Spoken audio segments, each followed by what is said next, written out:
Bismillahirrahmanirrahim. Assalamualaikum warahmatullahi wabarakatuh. Alhamdulillahi wahdah. Wassalatu wassalamu ala man la nabiyya ba'dah. Wa ala alihi wa sahbihi wa man ittaba hudah ila yaumil qiyamah. Amma ba'd.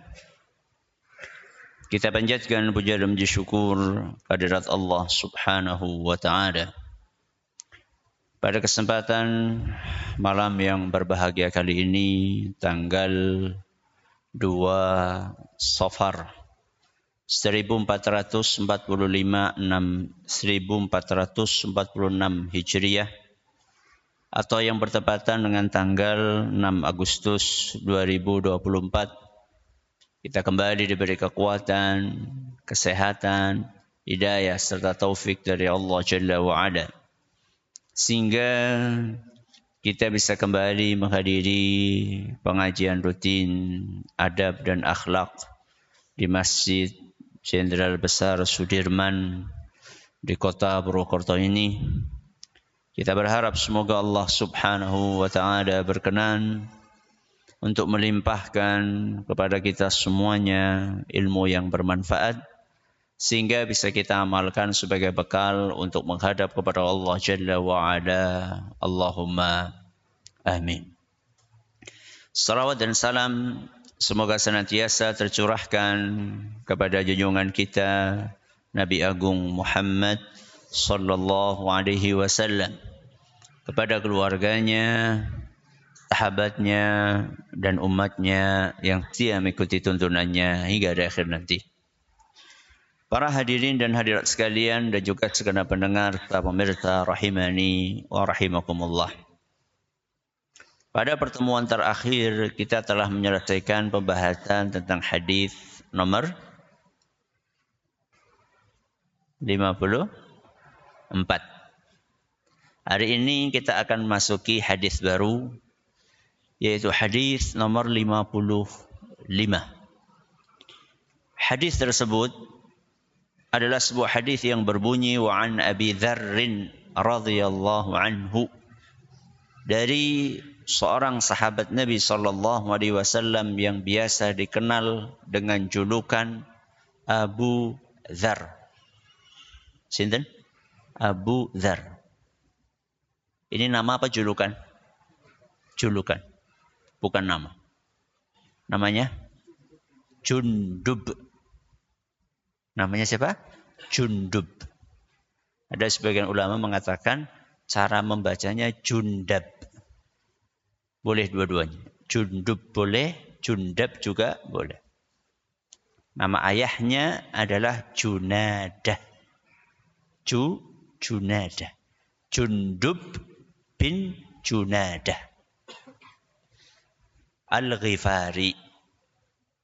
Kenapa? Al-Ghifari. Makanya sering dikenal dengan julukan sinten? Abu Dzar Al-Ghifari. Nama aslinya siapa tadi? Jundub bin Junadah Al-Ghifari radhiyallahu anhu. Ani Nabi sallallahu alaihi wasallam fima yarwi an rabbih. Dari Nabi kita Muhammad sallallahu alaihi wasallam, beliau meriwayatkan dari Allah. Ini namanya hadis qudsi. Hadis apa? Qudsi. Jadi ketika Rasulullah SAW bersabda, Allah Azza wa Jalla berfirman, ini namanya hadis qudsi. Apa bedanya sama Al-Quran? Bedanya apa sama Al-Quran? Hadits qudsi bukan Al-Quran. Iya. Al-Quran bukan hadits qudsi. Iya. Tapi bedanya apa? Para ulama mengatakan lafaz dan maknanya sama-sama dari Allah. Lafaz dan makna Al-Quran dari Allah, lafaz dan makna hadits qudsi juga dari Allah. Terus bedanya di mana? Bedanya kalau Al-Quran itu disyariatkan dibaca ketika sholat. Baca Al-Quran, Al-Fatihah. Habis Al-Fatihah apa? Baca suratan. Kalau hadits qudsi, ya enggak lah. Masa sholat macamnya hadits qudsi. Walaupun itu firmannya Allah. Kok enggak boleh Ustaz itu firmannya Allah?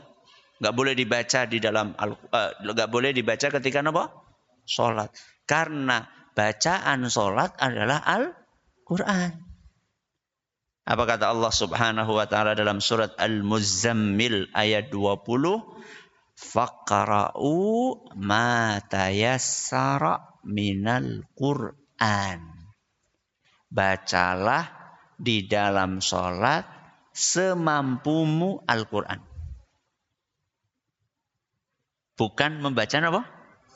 Hadis qudsi. Itu salah satu perbedaannya. Kalau Al-Quran disyariatkan untuk dibaca kapan? Ketika sholat. Kalau hadis qudsi tidak. Apalagi Ustaz perbedaan yang lain? Kalau Al-Quran itu pahalanya setiap huruf berapa? 10. Pinten? 10. Berarti kalau orang baca Yasin, berapa pahalanya? 20. Kenapa 20? Karena 2 huruf. Nun. Berapa pahalanya? 10. Alif lam mim shad. Berapa? 40. Kalau Al-Quran setiap huruf pahalanya 10. Kalau hadis qudsi ada pahalanya, tapi sama Rasul SAW tidak dijelaskan. Oh, kalau setiap huruf itu 10, ada pahalanya. Tapi tidak dijelaskan spesifik berapa nominal pahalanya. Kemudian perbedaan yang lain, kalau kita baca Al-Quran disunnahkan baca ta'awud. A'udzu billahi minasy syaithanir rajim. Alif lam mim. Tapi kalau hadis qudsi enggak perlu. Dan enggak perlu juga ditilawahkan. Tilawah itu perlu ya? Ya dinadakan kayak nada apa? Baca Al-Quran. Ya, enggak perlu hadis qudsi. Kemudian perbedaan yang lain, hadis Al-Quran itu kalau kita mau baca atau mau megang mushaf disunnahkan untuk berwudu. Menurut sebagian ulama bahkan diwajibkan. Ya. Kalau kita mau baca hadis qudsi atau megang kitab isinya hadis qudsi tidak disunnahkan untuk berwudu. Itu beberapa perbedaan antara nopo kali nopo? Hadis qudsi dengan Al-Quran. Baik. Apa isi hadis qudsi ini? Allah Subhanahu wa taala berfirman, "Ya ibadi, wahai para hambaku. Inni haramtu dzulma ala nafsi." Sungguh aku, sinten? Allah telah mengharamkan kezaliman atas diriku. Diriku itu dirinya siapa? Dirinya Allah. Nanti kita akan jelaskan maknanya apa. Wa ja'altuhu bainakum muharrama. Dan aku jadikan kezaliman haram untuk kalian kerjakan. Kalian niku sinten? Para hambaku. Yaitu para hambanya Allah. Fala tadzalamu. Maka jangan saling berbuat zalim. Akhrajahu Muslim. Hadis riwayat sinten? Muslim. Hadis ini adalah salah satu hadis yang sangat istimewa. Sehingga untuk dikupas dalam satu pertemuan susah. Karena saking luasnya tema yang ada di dalamnya. Sehingga kita akan bagi hadis ini menjadi dua bagian.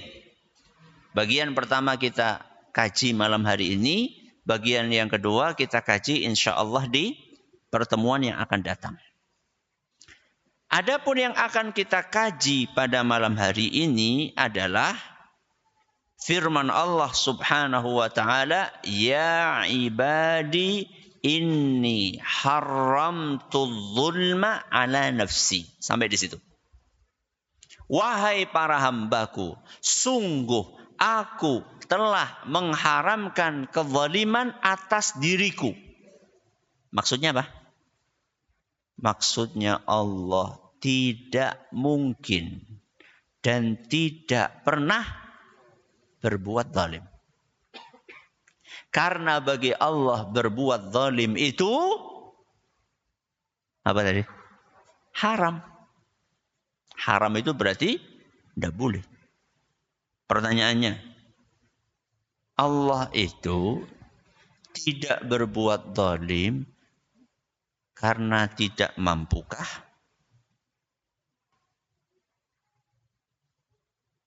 Kok sepi? Allah tidak berbuat zalim.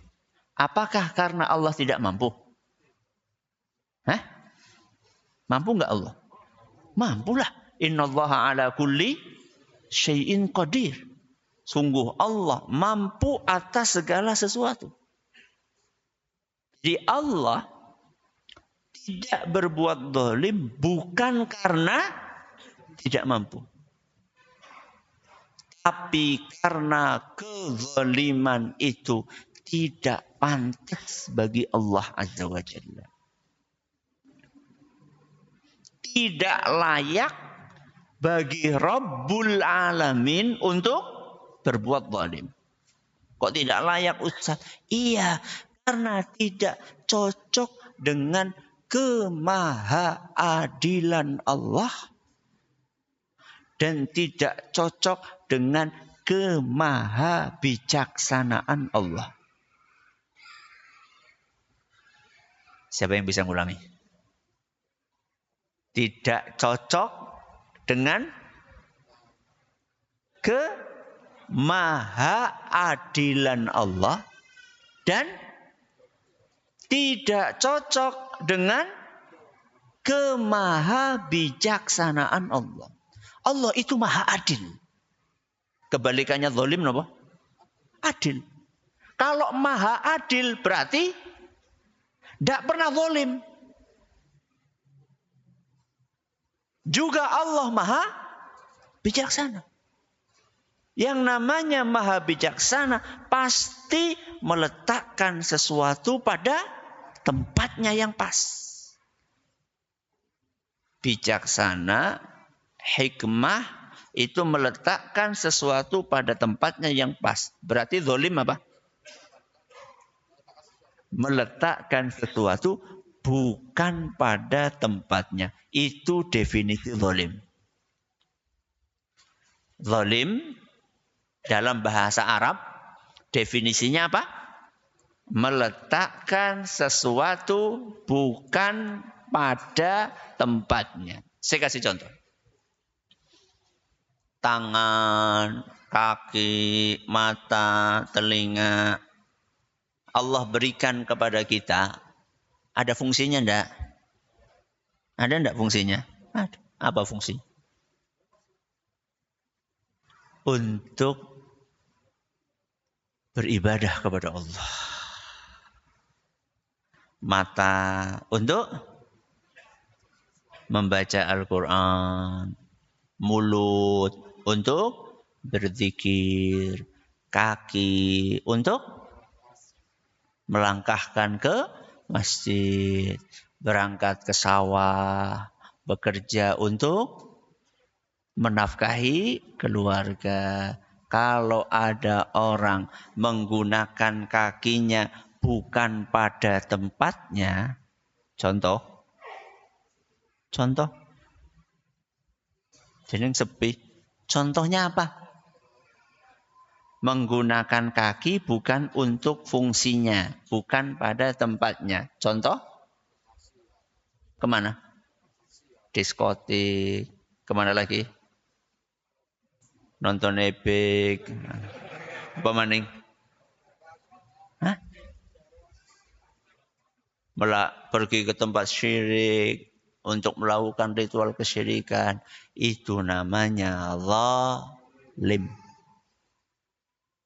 Karena menggunakan sesuatu tidak pada fungsinya. Meletakkan sesuatu bukan pada tempatnya. Berarti kalau ada orang jelalatan pripun? Zalim. Karena Allah ciptakan mata bukan untuk itu. Berarti akeh banget ya wong zalim ya. Iya, pancen kok.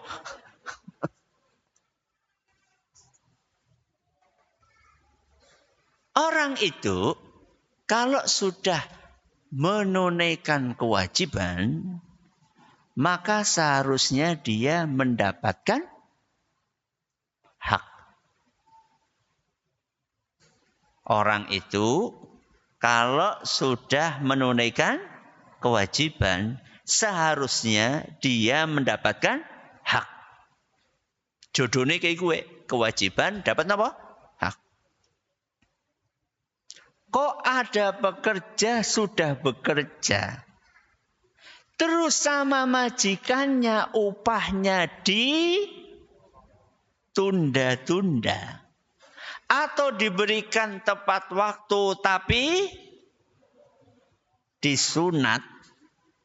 Itu namanya zalim. Karena bukan pada tempatnya. Seharusnya orang yang sudah bekerja, dia berhak untuk mendapatkan upahnya. Berarti zalim itu apa definisinya? Meletakkan sesuatu bukan pada tempatnya. Pertanyaannya, mungkinkah Allah melakukan itu? Tidak mungkin. Karena Allah Maha Adil, karena Allah Maha Bijaksana, enggak mungkin Allah meletakkan sesuatu bukan pada tempatnya. Kapan? Kapan Allah tidak berbuat zalim? Kapanpun. Di mana? Dimanapun. Dalam hal apa? Dalam hal apapun. Jangankan berbuat zalim. Pengen melakukan kezaliman saja. Allah tidak pernah. Jangankan apa? Berbuat zalim. Pengen berbuat zalim saja Allah tidak pernah. Apa kata Allah Subhanahu wa ta'ala dalam Al-Quran? Surat Ghafir. Surat Ghafir. Nama lain surat Ghafir apa?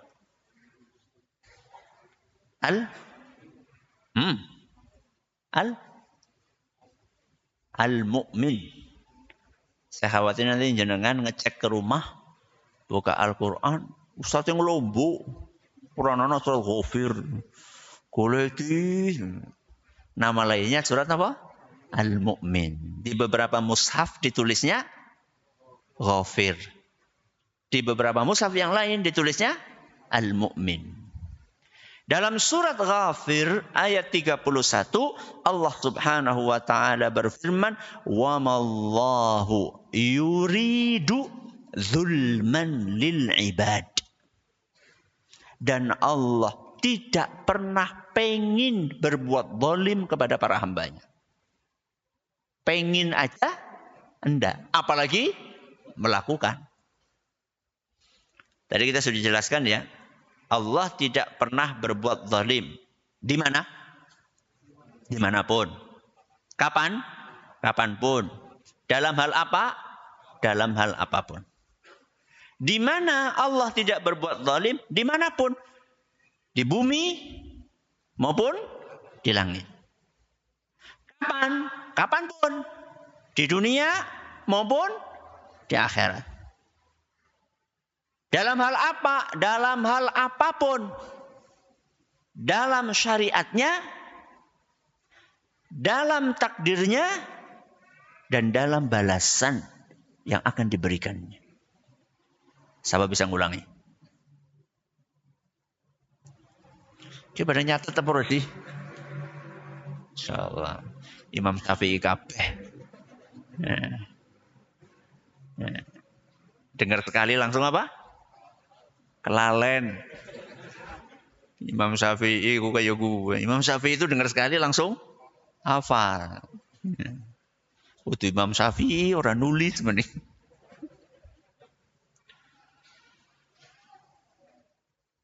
Di mana? Dimanapun. Di bumi maupun di langit. Kapan? Kapanpun. Di dunia maupun di akhirat. Dalam hal apa?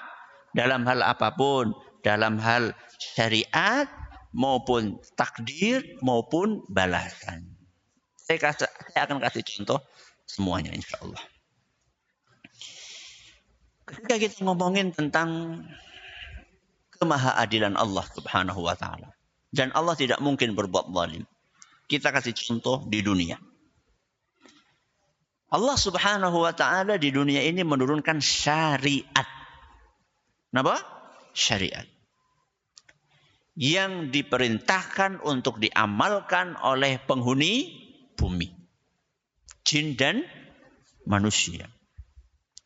Adakah syariat dari Allah yang mengandung kezaliman?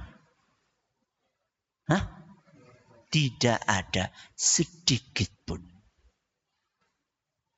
Pertanyaannya, adakah undang-undang bikinan manusia yang mengandung kezaliman?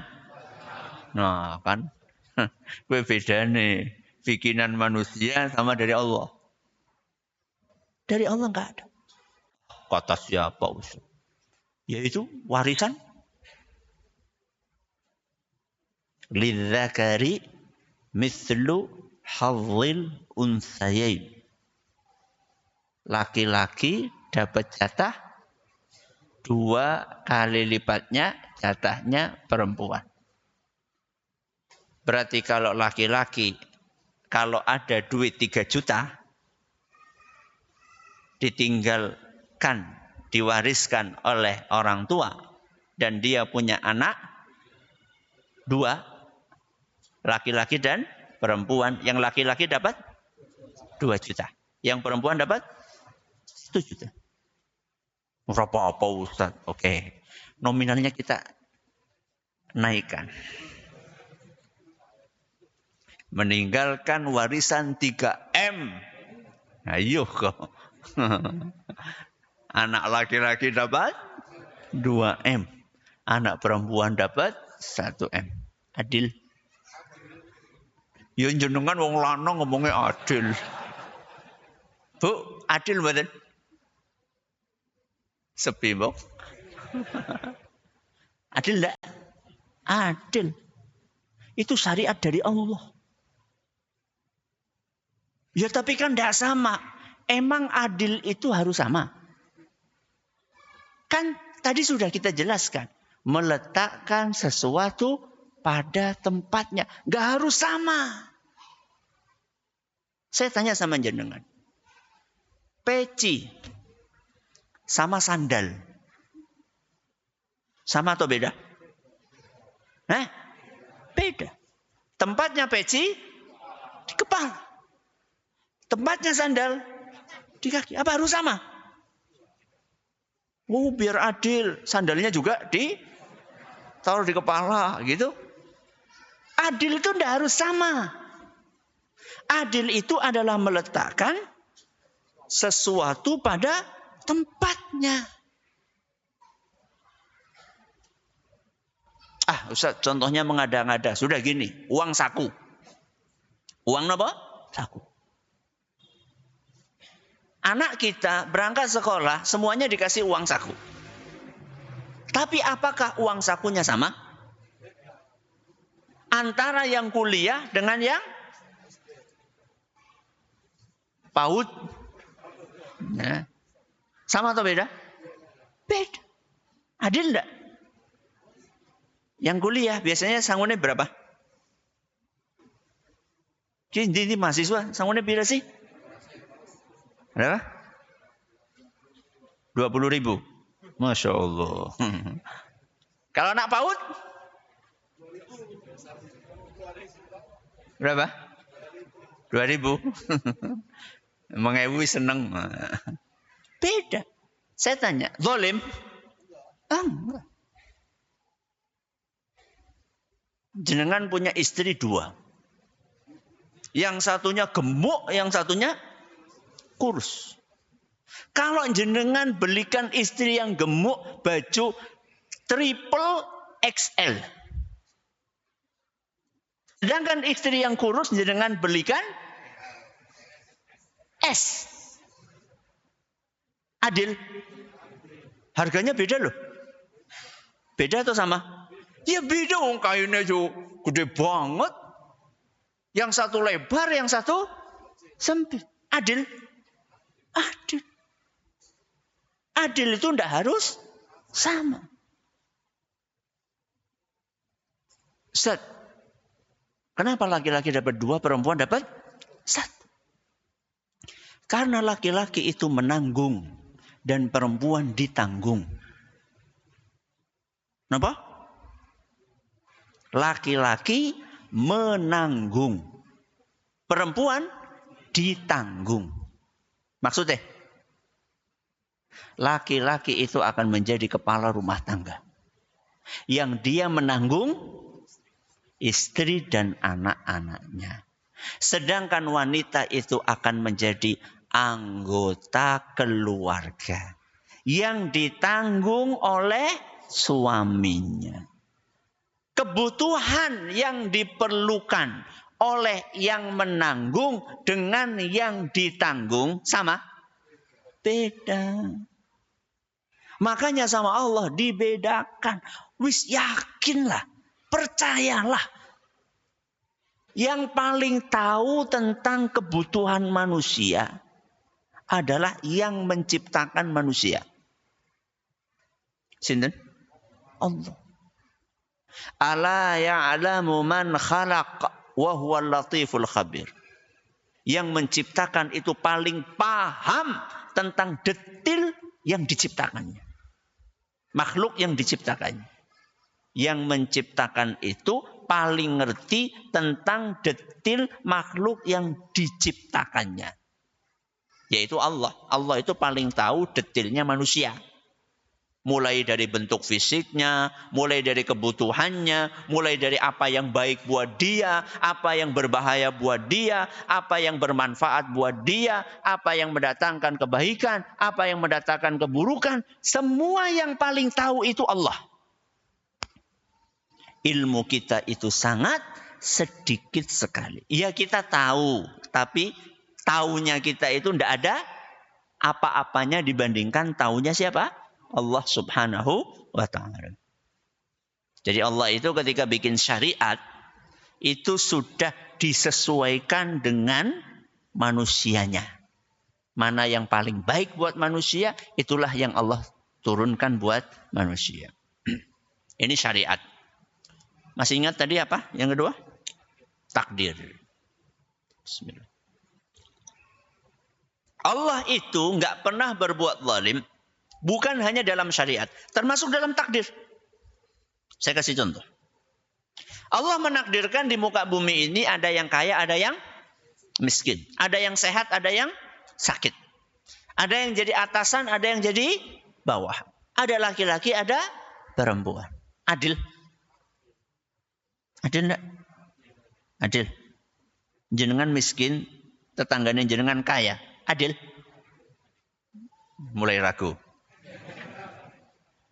Adil? Adil. Seandainya jenengan disuruh milih jadi orang kaya atau orang miskin, jawab.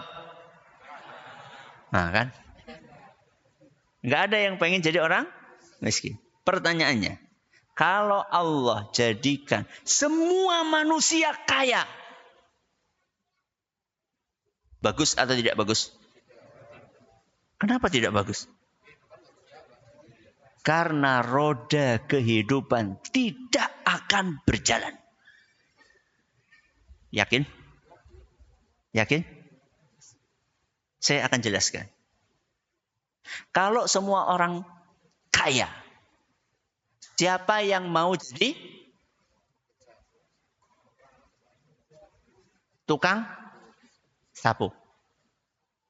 Siapa yang mau jadi pembantu? Siapa yang mau jualan sayur keliling?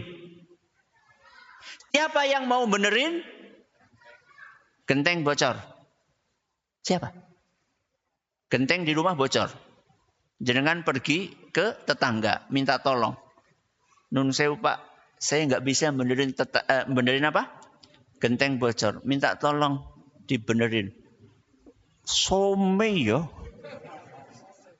Nyungke wong sugih. Kon dandani apa? Gendeng.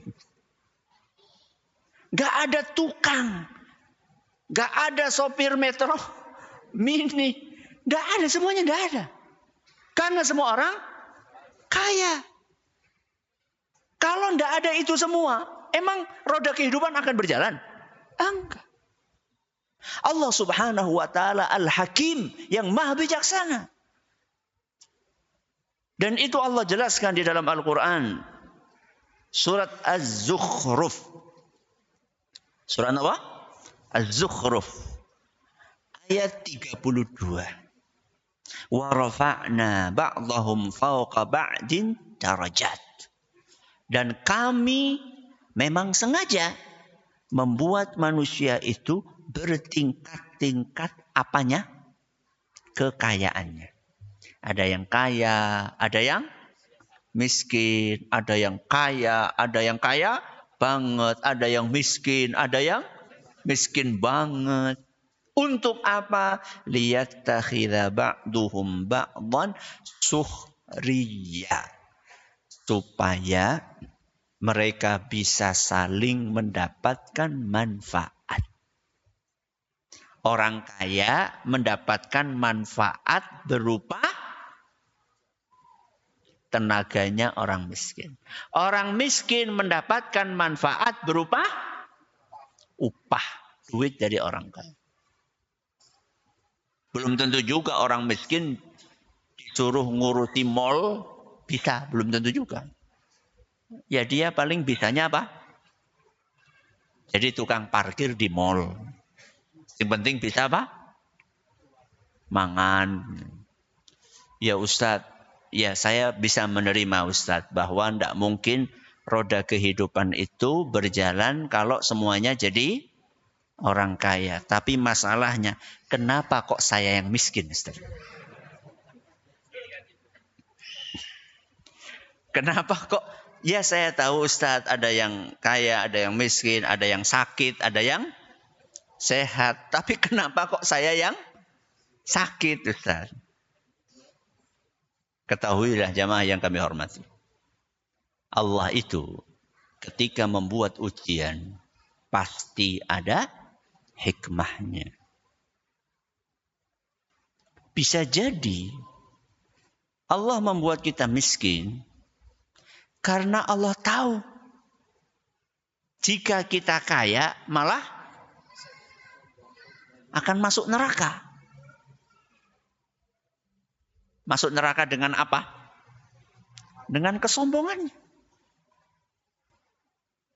Ada sebagian orang kaya dikit sombong. Wah, ini cocoknya jadi wong apa? Miskin bae. Karena nggak punya bakat jadi orang kaya. Ada sebagian orang kaya dikit nggak ke masjid. Dulu pas lagi miskin, Masya Allah. Kok asik ke masjid. Nyapu masjid dan sebagainya. Begitu jadi orang kaya. Sibuk ngitung duit. Nah, sudah ini cocoknya jadi apa? Orang masjid. Berarti miskinnya dia untuk kebaikan siapa? Untuk kebaikan dia. Supaya masuk surga. Oke, itu masalah kemiskinan. Masalah sakit, Ustaz. Hikmahnya apa? Ya untuk menggugurkan dosa. Apa kata Nabi kita Muhammad sallallahu alaihi wasallam? La yazalul bala'u bil mu'mini awil mu'minati fi jasadihi wa fi malihi wa fi waladihi. Orang yang beriman, laki-laki maupun perempuan, akan terus diberi ujian oleh Allah Azza wa Jalla. Tubuhnya akan diuji, hartanya akan diuji, keluarganya, anaknya, istrinya akan diuji oleh Allah Subhanahu wa taala. Hatta yalqallaha wa ma 'alaihi min khati'ah. Supaya nanti ketika dia mati dan menghadap kepada Allah, dia mati dan menghadap kepada Allah dalam keadaan sudah bersih dosanya. Hadis riwayat Ahmad dan dinyatakan hasan isnadnya oleh para muhakkik kitab Musnad. Bayangkan, menghadap kepada Allah dalam keadaan apa? Bersih. Berarti masuk surga. Yang akan masuk neraka itu adalah yang masih kotor. Jenengan pengen mana? Menghadap kepada Allah sudah bersih, apa masih kotor? Sudah bersih. Berarti pengen ujian-ujian gitu ya? Iya. Nah, membersihkan dosa kan tidak mesti pakai itu. Ada pakai cara yang lain. Apa? Taubat. Taubat. Saya pernah menyampaikan itu dalam sebuah kajian judulnya Pelebur Dosa. Jadi pelebur dosa itu ada 3. Ada amal soleh, ada taubat, ada musibah. Ya. Silakan, azan dulu. Alhamdulillah, wassalatu wassalamu ala rasulillah, amma ba'd. Kita tadi sudah ngomongin tentang syariat, terus ngomongin tentang takdir. Sekarang saatnya kita membahas tentang balasan. Nanti di akhirat, Allah akan memberikan balasan untuk orang kafir dengan apa? Neraka. Dan memberikan balasan untuk orang yang beriman dengan surga. Adil? Adil atau tidak? Hah? Adil. Enggak zalim. Justru kalau orang kafir dimasukkan ke surga, tidak pas. Di dunia ini, dalam sebuah perusahaan, ada karyawan yang rajin, ada karyawan yang malas.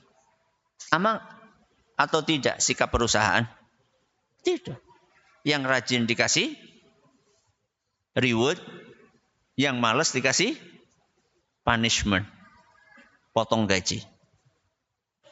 Atau dikasih peringatan. Kalau ada karyawan pemalas dikasih reward, gimana?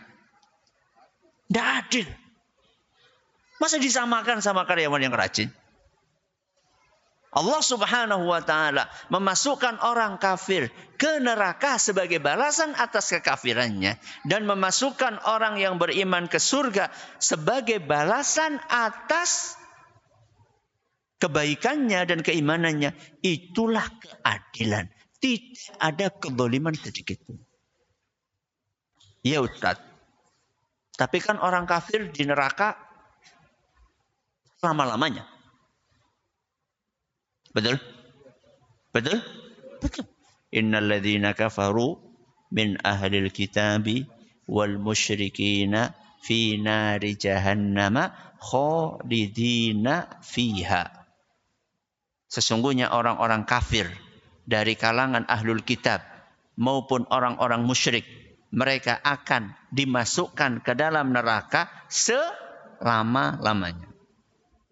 Orang kafir dikasih balasan neraka selama-lamanya atas kekafiran yang dia jalankan selama 60 tahun. Adil enggak? Kok ragu? Orang kafir ini, kafirnya berapa tahun? 60 tahun.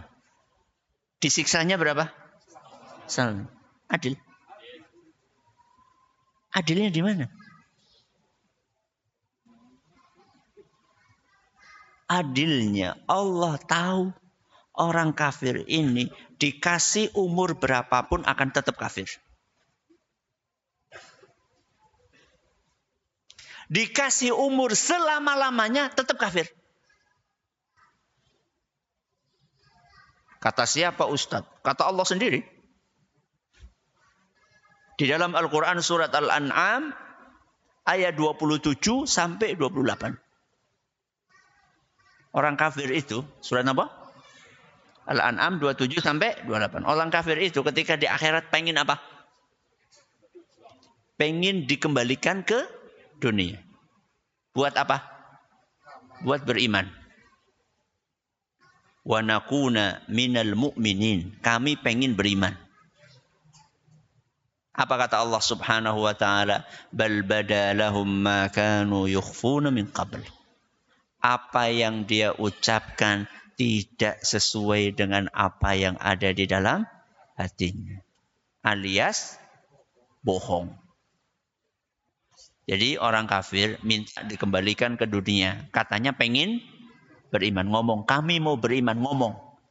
Apa yang dia omongkan dengan apa yang ada di dalam hatinya enggak sama. Makanya apa kata Allah? Walau ruddu la'adu limanuhu anhu. Wa innahum lakadzibun.